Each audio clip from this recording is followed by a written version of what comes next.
Hello everybody, welcome back to my channel. Welcome to another videos. Today we are going to discuss the story from the Atalanta. Laurie Wentworth, he reported so interesting news about transfer news about the Rasmus Hojlund, Oli Watkins, and Andrea Onana.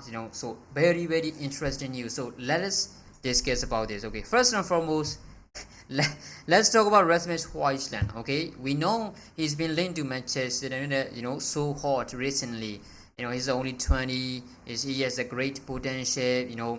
He might be one of the best player in the world. Might be, of course, he has a huge, great talent. So and then every time you're gonna be like an unbelievable player. Okay, but there is a huge problem. Okay, this is what the report says.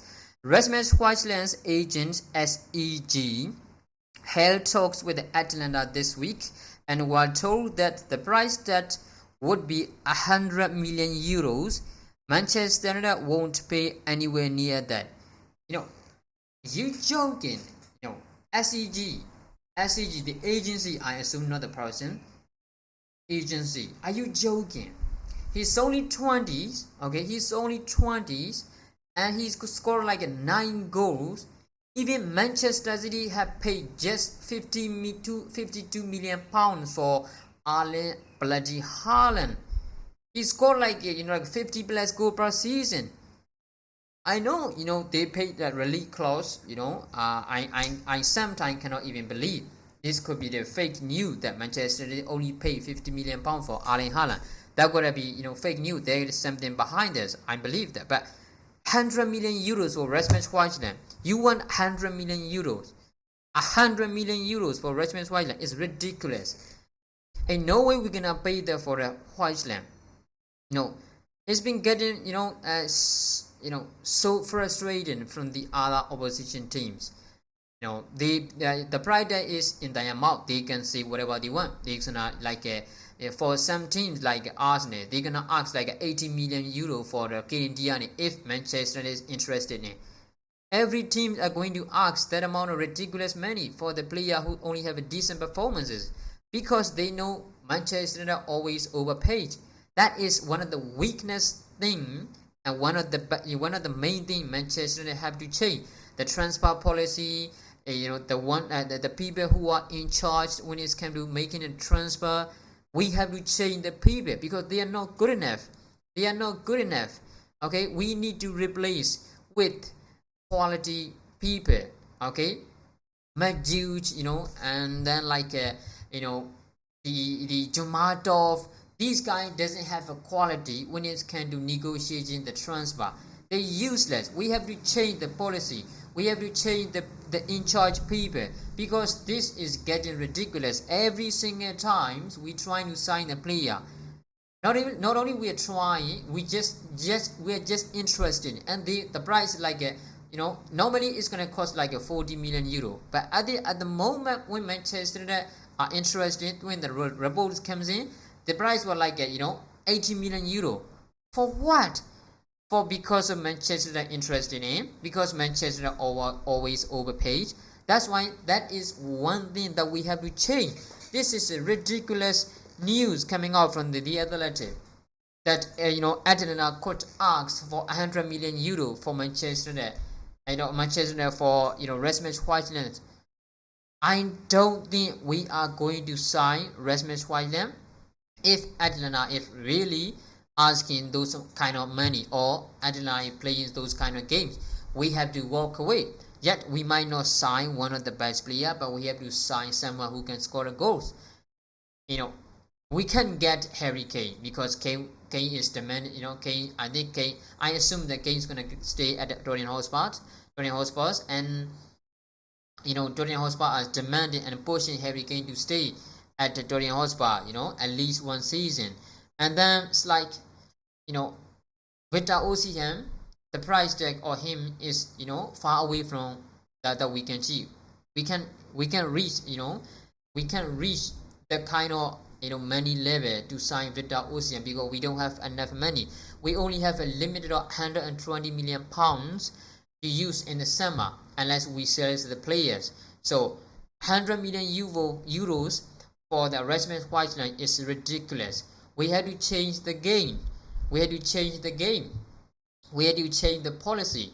Okay, so if the Atalanta is really playing that game, we have to walk away and trying to sign someone else by looking in the Euro before the end of this, the summer transfer window, because striker is really important, for Manchester United. If we want to show good performance, if we are trying to seek better, performance, we have to sign a striker. Okay, so this is Rasmus Hojlund, and then Oli Watkins. Okay, when there is no other option to sign, in the market, Manchester United are interested in Oli Watkins. It's hilarious. Okay, Aston Villa striker Oli Watkins has proven himself in the Premier League, and his progress has been watched by Manchester United.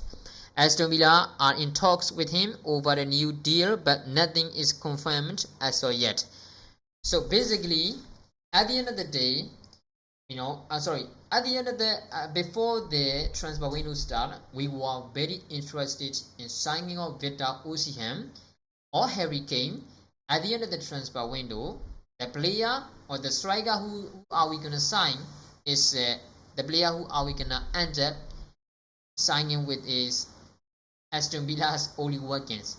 How hilarious is it? Prove that the Athletes write they wrote his progress has been watched by Manchester United. Okay, that's okay.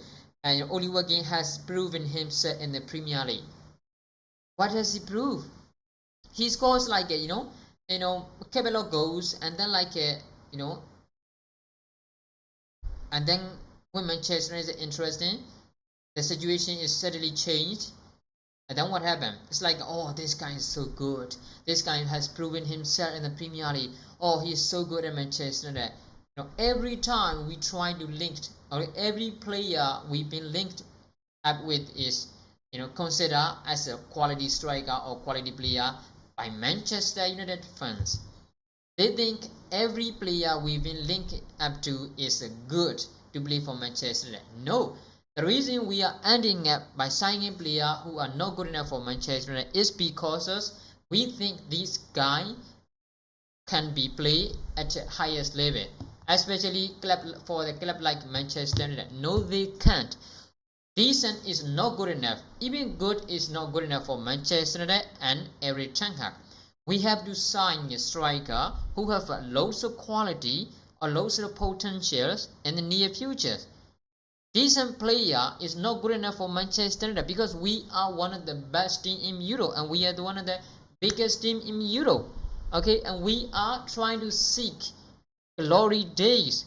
When we are trying to seek those kind of glory days, we have to try a player who can deliver us.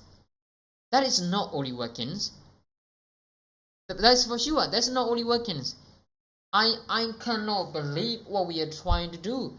From the Victor Osimhen to the Oli Watkins, I cannot believe it. We shouldn't try to sign Oli Watkins. That is a failure. That is a backwards.